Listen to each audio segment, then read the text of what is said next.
नमस्कार, सुप्रभात। 27 मार्च 2025 का दिन आपके लिए मंगलमय हो, ये दिन आपके लिए शुभ हो, ऐसी मेरी कामना है। 27 मार्च 2025 को शुभ मुहूर्त कब कब है, निकृष्ट काल कब कब है, निकृष्ट काल में राहु काल का क्या समय है, दिशा शुल्क किस दिशा में है और इसका क्या निवारण है, ये सारी बातें इस वीडियो के माध्यम से आप तक पहुंचा रहा हूँ। वीडियो में शुरू से आखिरी तक बने रहें, हो सकता है ये वीडियो आपके आज के दिन को मंगलमय बना दे। 27 मार्च 2025 को गुरुवार का दिन है और चैत माह के कृष्ण पक्ष की त्रयोदशी तिथि भी है। मीराचार्य काल को 5 भागों में बांटा है। सबसे अच्छा काल महंत काल, इसके बाद में अमृत काल, इसके बाद में बक्र काल। शून्य काल और राहु काल निकृष्ट काल हैं। इन दोनों समय काल में हमें कोई भी शुभ कार्य नया कार्य नहीं करना चाहिए। यदि हमने कोई भी शुभ कार्य नया कार्य इन दोनों समय काल में किया तो उसके सफल होने की संभावनाएं शून्य के बराबर होती हैं। महंत काल और अमृत काल में वैसे तो आप कोई भी शुभ कार्य नया कार्य कभी भी कर सकते हैं, लेकिन बेहतर रिजल्ट पाने के लिए युवा और प्रौढ़ के समय को चुनेंगे तो अच्छा रहेगा। कहा यह जाता है कि युवा और प्रौढ़ के समय में अगर कोई भी शुभ कार्य नया कार्य करेंगे तो उनके सफल होने की संभावनाएं 100% रहती हैं, निर्विघ्न पूर्ण होता है और जल्दी पूर्ण होता है, ऐसा कहा जाता है। बक्र काल में कहा यह जाता है कि कोई भी कार्य आपने शुरू कर दिया तो कार्य पूरा हो जाएगा, लेकिन बहुत ही ज़्यादा दिक्कतों और परेशानियों के बाद में। तो कोशिश करें कि बक्र काल में भी कोई शुभ कार्य नया कार्य ना करना पड़े तो बेहतर है। अगर किसी वजह से करना भी पड़ता है तो युवा और प्रौढ़ के समय कुछ चुनेंगे तो कुछ दिक्कत कम हो सकती है, लेकिन दिक्कतें 1000 आने वाली ये मान के चलिएगा। राहु काल फ्लोटिंग काल है। ये महंत काल, अमृत काल, बक्र काल और शून्य काल में पड़ सकता है। राहु काल यदि महंत काल, अमृत काल, बक्र काल में पड़ता है तो उसमें हमें कोई भी शुभ कार्य नया कार्य नहीं करना चाहिए। यदि हमने कोई भी शुभ कार्य नया कार्य इस समय किया तो उसके सफल होने की संभावनाएं शून्य के बराबर हैं। राहु काल आज के दिन 1:30 बजे दोपहर से 3 बजे शाम तक है।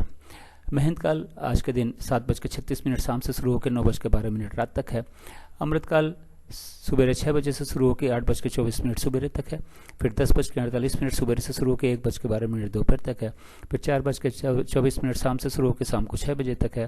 फिर 9:12 रात से शुरू होकर रात के 10 बजे तक है।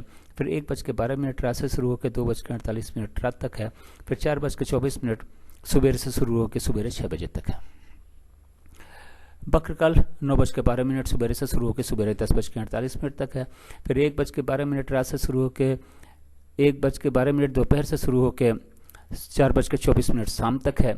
फिर 6 बजे शाम से शुरू होकर शाम को 7:36 तक है। फिर रात के 10 बजे शुरू होकर 1:12 रात तक है। शून्य काल 8:24 सुबह से शुरू होकर सुबह 9:12 तक है। फिर 2:48 सुबह से शुरू होकर 4:24 सुबह तक है। राहु काल जैसा कि मैंने बताया आज के दिन 1:30 बजे दोपहर से 3 बजे शाम तक है। ये रहा 24 घंटे का समय के हिसाब से वितरण और विवरण।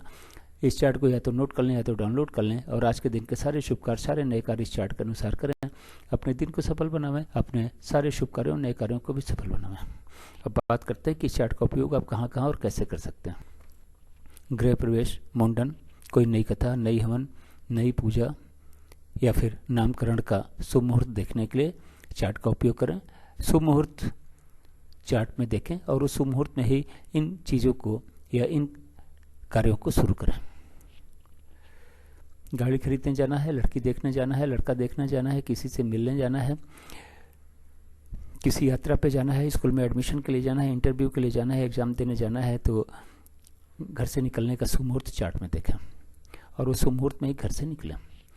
किसी बिजनेस मीटिंग या नेगोशिएशन में जाना है तो घर से या फिर ऑफिस से निकलने का शुभ मुहूर्त चार्ट में देखें। उस शुभ मुहूर्त में ही इन कार्यों के लिए घर से या फिर ऑफिस से निकलें। अब बात करते हैं दिशाशूल की। गुरुवार का दिन है। दक्षिण और दक्षिण पूर्व की दिशा में दिशाशूल है। घर से दही खाने के बाद निकलें, लेकिन दिन होता है 24 घंटे का, सुबह 6 बजे से लेकर अगले दिन 6 बजे तक। इस 24 घंटे में कहीं जाके आप वापस आ जाते हैं तो दिशाशूल का कोई दोष नहीं होता, लेकिन किसी वजह से आपको रुकना पड़ता है तो घर से दही खाने के बाद तो निकलेंगे ही, लेकिन पीछे दिए गए चार्ट का उपयोग करें।